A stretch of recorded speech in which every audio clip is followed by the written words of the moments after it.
Wasn't there a transportation center planned for Ossipee? Mm-hmm. There might be a transportation center. It's probably a park and ride. And it's probably so that people can drop their car off, going up, or like carpool So up it's to. a park and ride. Yeah.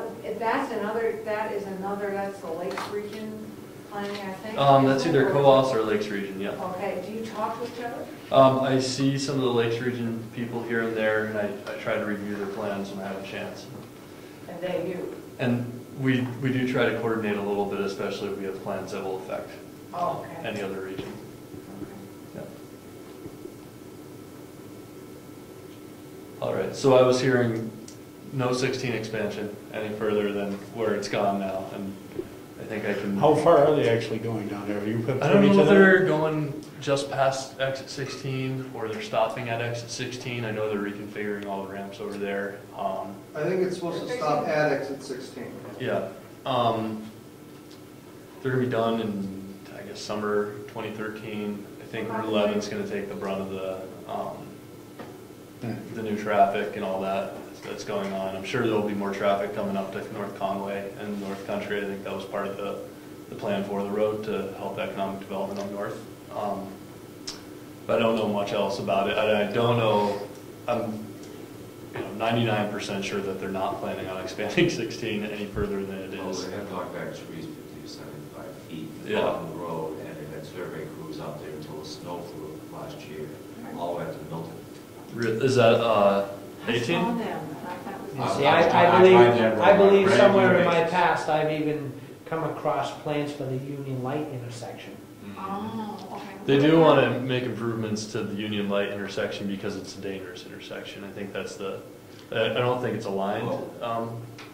90-degree alignment or something, which is, they've had some accidents, and I think they do want to make safety improvements, but I don't think it's any expansion. People don't pay attention to the stoplights. Yeah, they don't. Yeah, they need to do some study in there. I'm amazed at how many people are blowing through red lights with the delays that they have. They just Can I ask the other way, what's happening with the Piscataqua Bridge?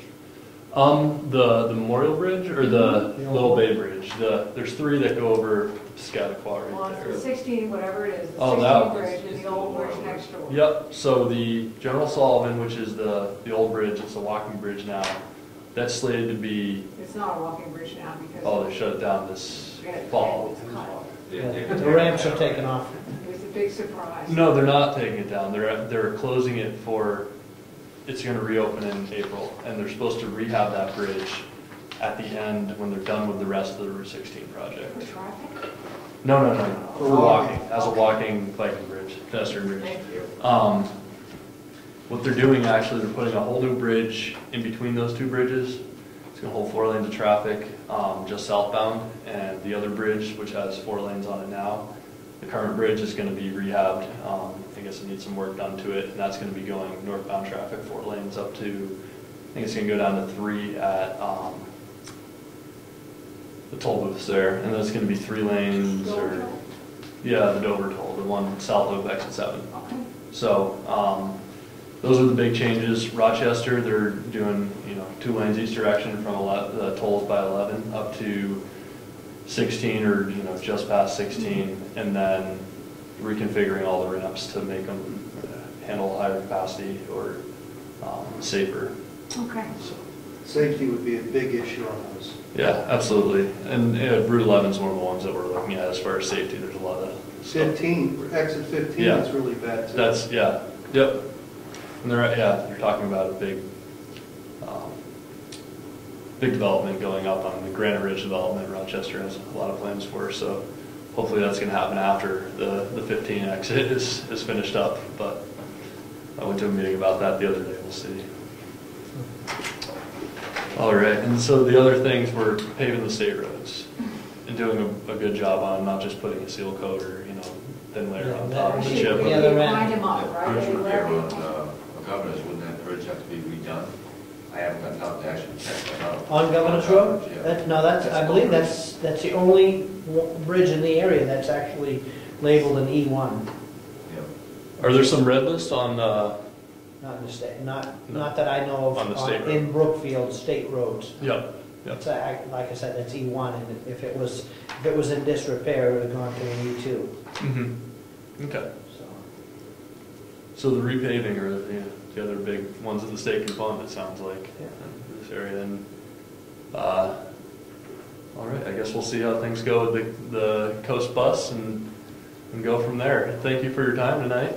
Okay. And Thank you very much. this little sheet here, this is, we got it from all the other communities. It's basically just saying your local priorities and your regional priorities. The scoring key is at the bottom. We're just I don't know if you can calling just, it you know, 6 straight through. 6 straight through, yeah. Actually, the more information, that's on the back here. I did do that. And we're just trying to get, this is a little survey we have for, you know, just the priorities in the town and what your priorities are for the rest of the region. So, you know, maintenance of existing roads, funding for your town, transportation studies, I'm guessing that's not a big priority. We talked about a little bit too much planning, but I don't know if you can, you know, just fill it out quickly and average them, and maybe I can bring it to our next meeting for me or email it to me. One of the options isn't like lower our taxes. You know, spend less on planning or something. I mean, if you write a comment, any comments like for, you know, special transportation studies, if you think that, you know, it's not a priority and you don't want to be paying for them, I can voice that to the community. You know, I can voice that to the state. I mean, it just sounded, I mean, it was, I appreciated your honesty about how much time you spend doing what it sounds like busy work and things that are never going to come to fruition, which, you know, sort of like, if we had never spent the money and time to do those things, we would be no worse off. Like that kind of stuff. It seems like we should find a way to do less of that. If the reality is that we're only going to be able to fund 20% of the projects people want to do, then why don't we find a way to, you know, sort of find out which 20% are like, or which of the 40% are likely to make the 20%, and stop spending time in the other ones, right? Yep. Or something, right? And streamline the process. I think that this whole, you know, I've heard a lot tonight about, you know, just improving efficiency and the waste of money that goes on in the government. And I am in complete agreement with you about these things, especially after working here for a year. I've learned a lot of new things I'm not, you know, thrilled about. But I think that it's important that that voice is communicated to the, you know, to the people from Federal Highways who are, you know, I'm following their rules. I need to communicate to them that our towns aren't happy with the level of service they're getting. You know, for as much money as they're spending, they, you know, they aren't seeing a lot of projects going through to the other side. But I think that's a... Listening to Eddie with, you know, looking at the One Bridge project, it's like, we're probably never going to use any of these funds, any of these services. It just doesn't make sense. It doesn't make sense for us as a town. And I personally like the fact that in our local town we can be efficient and we see those tough choices up front and up close and personal, because we have to vote. Do we want to spend $10,000, $50,000, $60,000 to do this project? Is this what is the right thing for our town? And well, our history has been to eliminate the middlemen and actually take the bull by the horns ourselves, using our own local talent to determine what needs to be done to the roads, for instance, and then we go out and hire the people and we do it. And everybody in town's involved that wants to be, and that eliminates some guy from somewhere else. I think that model works really well for our town. Yeah, it probably would work well for towns our size. I don't know about larger towns, but I think that when you reach, you know, even towns that are 5,000, 6,000 people, there's so much less participation, and I think that's a big key. A lot more roads too. If you want to, you know, if you want people to be making their own decisions, they need to be, you know, educated about what they're talking about. You know, to some extent, they need to know about their own town at least and the needs in their town. And a town like Dover, getting 30,000 people to come to a town meeting is, you know, not going to happen. So I think that, you know, a lot of this is directed at them. I applaud Brookfield for, you know, the work you guys do, getting everything done on your own. We have only 18 miles of road. That's helpful. It really helps a lot. You know what you gotta fix. It's nice to see it, those strings that tie up the tax dollars that this town's going to contribute. Yeah. That's nice to see. I think that, I think that that's a completely justified, complaint. I think that passing that along, saying, hey, these, we have some towns in our region that they are doing things, they are getting things done themselves, and, things either need to become more efficient or you need to stop making them contribute to your problem. There's a lot of with money that doesn't come with BS that's flawed. Yep. So hopefully this will maybe be a final question for me at least. We pay $1,200 a year to you guys, I think? There's Something like that. There's There's an amount. Given what you've heard tonight, in your opinion, does it make sense for us to be paying that money? That's a loaded question. It is. I'm giving you an opportunity to argue why. Wait, I'm serious. I'm trying. This is an opportunity That's a really for you good to tell us, like, really explicitly, what it is we get for why it's in our best interest to do that, or maybe it doesn't make sense. I think Stratford Regional Planning Commission advocates for the region, and I think that being part of the region, if there is an interconnection between Wakefield, between Middleton, between Brookfield, and the things that happen in these other communities impact Brookfield.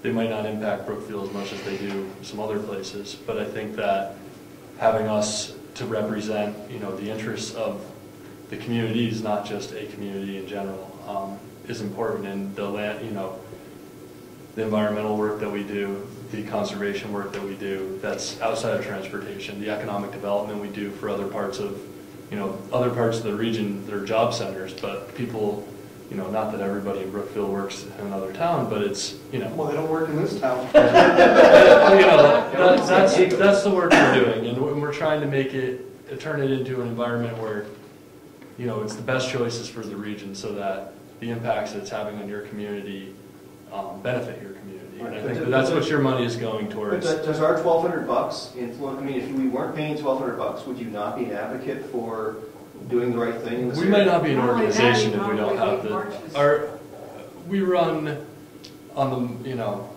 a fine line all the time, and every, especially local dollars are absolutely necessary for us to do our work for the region. So, for Brookfield, the services that you receive, I think that we do have an impact on Brookfield, although it's indirect. I don't think we do a lot of work coming into Brookfield and actually, laying down plans for you, I guess I should say. Not in the past couple of years. If there are services that we can do for Brookfield, we're more than happy to do them. We'd like to participate more in the northern regions. As far as, is it worth the $1,200? I don't know. I guess that's really for Brookfield to decide. I think that the work we do impacts Brookfield. Is it negotiable? You can try talking to Cynthia. I have no power over the money. See, that's why she didn't want to come here. She's been here before. Actually, she had a pretty good time. What did you do to irritate her? She actually loved it. Here?